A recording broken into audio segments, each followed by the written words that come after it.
Salut à tous les amis, c'est le cinéphile contre-attaque. Aujourd'hui, ce ne sera pas la vidéo sur le nouvel Hollywood, mais je vais essayer de de commencer un nouveau format de vidéo. C'est enfin format entre guillemets, hein. C'est une vidéo critique à chaud sur Avatar 3 de feu et de sang. Et la vidéo sur le nouvel Hollywood, elle viendra prochainement, hein, vous inquiétez pas, je l'ai pas oublié. Alors, Avatar 3, qu'est-ce que j'en ai pensé? Eh ben, les amis, j'en ai pensé des choses. Déjà, le film est assez bon globalement, assez réussi dans son ensemble et je trouve qu'il y a des personnages qui sont présents dans le 2 et dans le 1, mais qui là sont développés, mais ont une évolution de personnage de fou. Dans le 3, j'essayerai de pas spoiler, mais bon, là, je peux juste dire que Quaritch, Spider et Jake, même Neytiri et plein d'autres, hein, j'en oublie, hein, et également le personnage interprété par Sigourney Weaver, j'ai oublié, mais ils auront, surtout Quaritch et Spider, ils auront un développement de fou à comparer à ce qu'on a pu voir dans les deux autres avatars. Parce que je suis désolé, mais Quaritch et Spider dans Avatar 2, le mec il servait à rien. Déjà, Avatar 2, pour moi, c'est le pire des trois.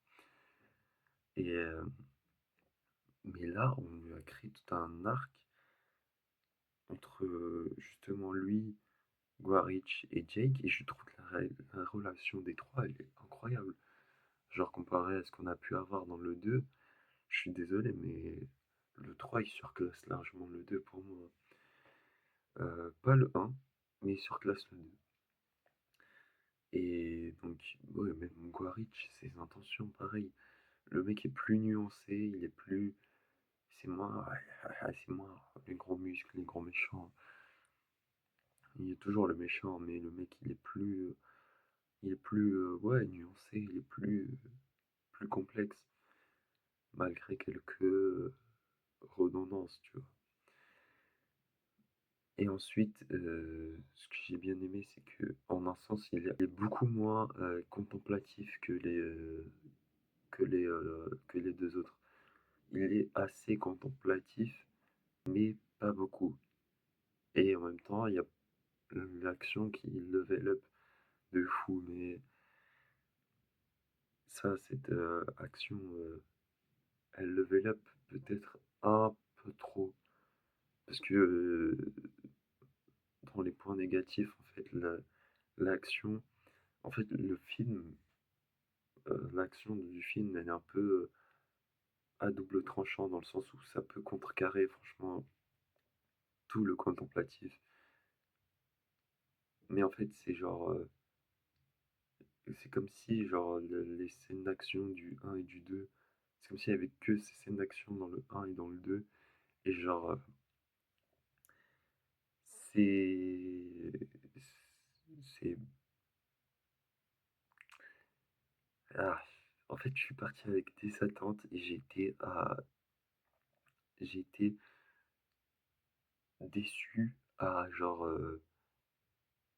40%.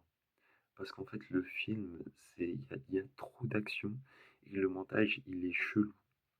Genre en mode, il y a des montages, il y a des cuts qui sont faits, genre, comme si en fait, James Cameron, à certains moments, il avait demandé à son monteur de couper, genre, dans des scènes, pas entre les scènes, mais genre dans des scènes, et ça crée un enchaînement assez bizarre, un peu rapide, genre trop rapide, mais pas naturel, quoi, pas fluide. Et franchement, j'ai pas envie de vous donner d'exemple, parce que vraiment, j'ai envie que vous alliez voir le film de vous-même, mais ouais, genre, il y a un des points négatifs, c'est qu'il y a trop d'action. Et moi, au début, ce que j'avais pensé, c'est que justement, c'était une sorte d'action à la Aliens, un peu, genre, Tu sais, c'est pas. Il y a un truc un peu genre. Tu sais, moi, je m'attendais à un truc un peu comme Aliens ou et Terminator. Genre, je sais pas, l'action est là, elle est vraiment là. Il y a beaucoup d'action, mais il n'y a pas que de l'action. Et il y a aussi une histoire développée derrière. Et ce qui m'amène à un autre point. Après, bon, Avatar, c'est pas connu pour son scénario, ma foi, très mirobolant. Mais justement, le fait qu'il y ait cette saturation. En fait, le film, il sature d'action. Et le problème, c'est qu'il n'y a pas. Bon, il y en a un, mais il y a un scénario trop léger pour l'action, enfin pour tout le film. Et ce qui fait que, bah, en fait, c'est un peu comme de la malbouffe. C'est bon, c'est très bon même au niveau du goût, mais genre, après, ça devient un peu écœurant. Et moi, c'est ce que j'ai un peu ressenti avec ce Avatar, c'est que en fait, euh, les scènes qui sont cutées de façon un peu aléatoire à certains moments, et enfin pas aléatoire, mais c'est dans l'action que ça cut, c'est un peu bizarre. En plus, genre, le fait qu'il y ait beaucoup trop d'action et le fait qu'il y ait un scénario trop peu riche, ça a créé un mélange des deux, un mélange un peu chiant. Un autre point négatif du film, c'est Warang, c'est le peuple du feu. Ah non, mais ça c'est aberrant ça.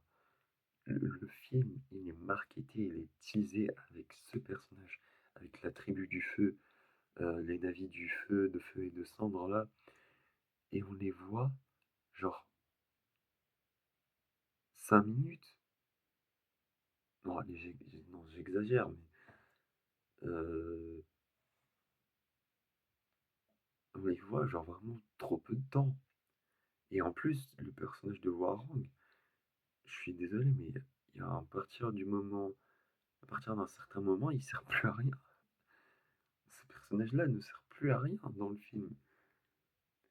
Allez hop, on crée un truc entre elle et Quaritch, et puis c'est bon quoi. Après, ça devient, après c'est Quaritch le personnage principal, le méchant principal. Mais ne vous faites pas duper sur ça, les mecs. Croyez-moi, croyez le cinéphile contre-attaque.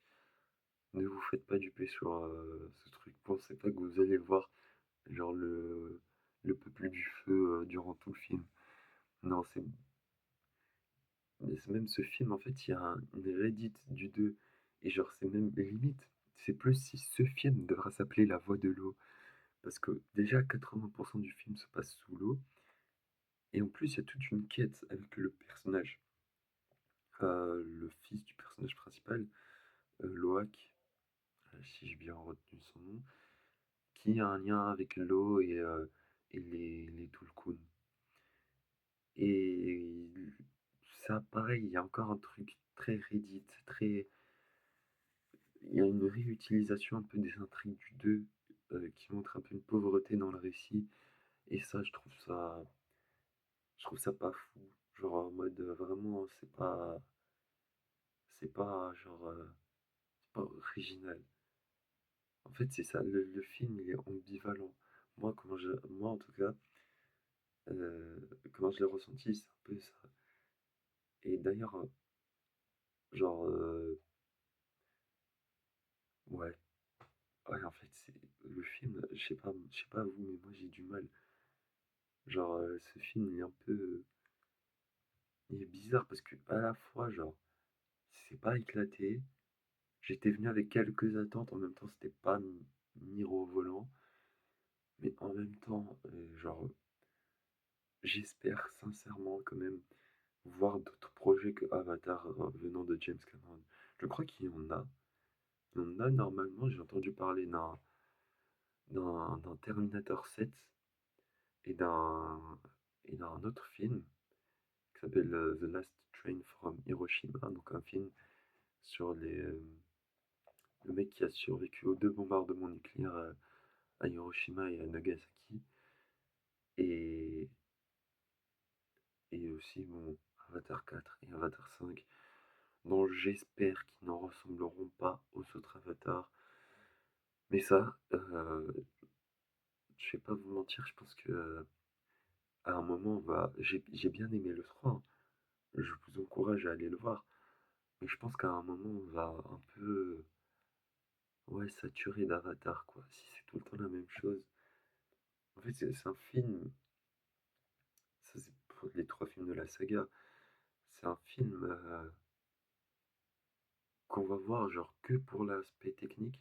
En fait, James Cameron, il veut qu'on aille voir ce film que pour l'aspect technique. Sauf que le problème, c'est que à côté, le scénario, il est pas original. Et de l'autre côté, bah, les techniques utilisées, les technologies utilisées, c'est un truc de fou. Mais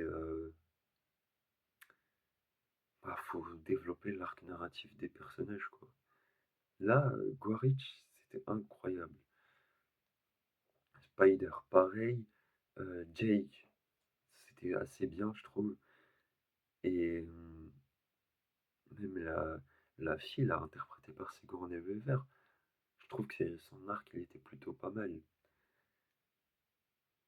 Neytiri, pareil, de comment elle s'est mis à accepter Spider suite à suite à ce qui s'était passé dans le 2. Donc le deuil du grand frère de Loak, des frères et sœurs de Loak. Et, et voilà, c'est comme je disais, c'est un film où je suis assez mitigé. Je pense que je devrais le revoir une deuxième fois pour me faire mon avis, mais pour l'instant, c'est ça. Et, et c'est pas. Je m'attendais à mieux. En fait, je sais pas pourquoi, mais moi, dans mon esprit, je m'attendais à mieux. Sur ce, n'hésitez pas à me dire en commentaire ce que vous en avez pensé. C'était le Cinéphile contre-attaque. Je vous dis à plus pour une prochaine vidéo. Ciao!